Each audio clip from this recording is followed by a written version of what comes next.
Welcome to பெரியம்மா சமையல். வாங்க இன்றைக்கி வந்து நம்ம ஒரு மசால் டீ பண்ணலாம். அதனால் மசால் டீக்கு வந்து இப்போ என்னென்ன எடுத்து வச்சுருக்கோம்னா 3 கிளாஸ் டீ போட போகிறேன்.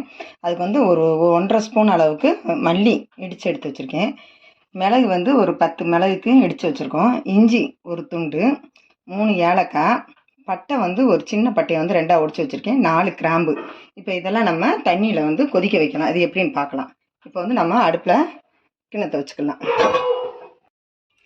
1.5 டம்ளர் தண்ணி ஊற்றிக்கலாம். அப்போ தான் அந்த இதெல்லாம் கொதித்து வரதுக்காக நம்ம இப்போ 1.5 டம்ளர் அளவு தண்ணி ஊற்றிக்கிட்டோம். தண்ணி ஊற்றி தண்ணி காஞ்சோடனே இந்த எல்லாத்தையும் போட்டு நல்லா கொதிக்க விட்டுருவோம்.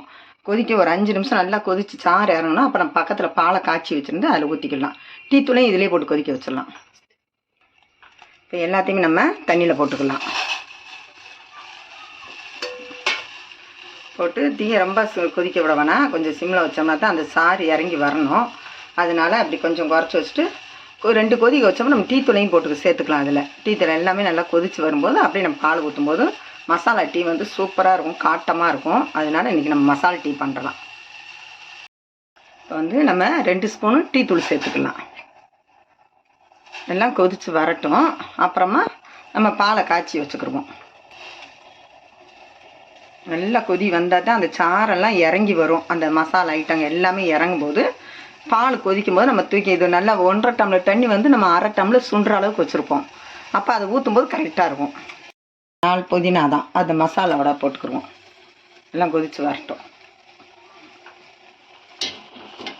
இப்போ டீ நல்லா கொதித்து வந்துருச்சு. இப்போ நம்ம வந்து பால் சேர்த்துக்கலாம்.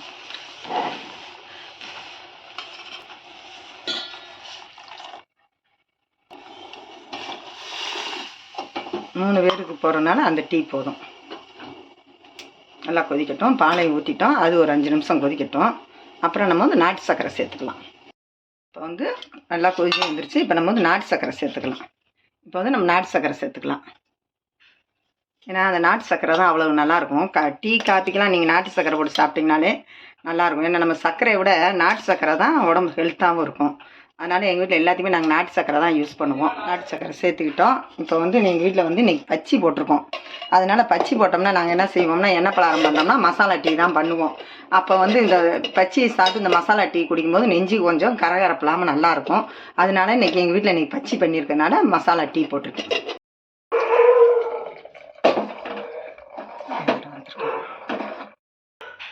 இப்போ நல்லா வடிகட்டி எடுத்துக்கிட்டோம். நீங்களும் உங்கள் வீட்டில் இதை ட்ரை பண்ணி பாருங்கள். மறக்காமல் இந்த வீடியோவுக்கு ஒரு லைக் போட்டுருங்க. பெரியம்மா சமையலுக்கு சப்ஸ்கிரைப் பண்ணிடுங்க.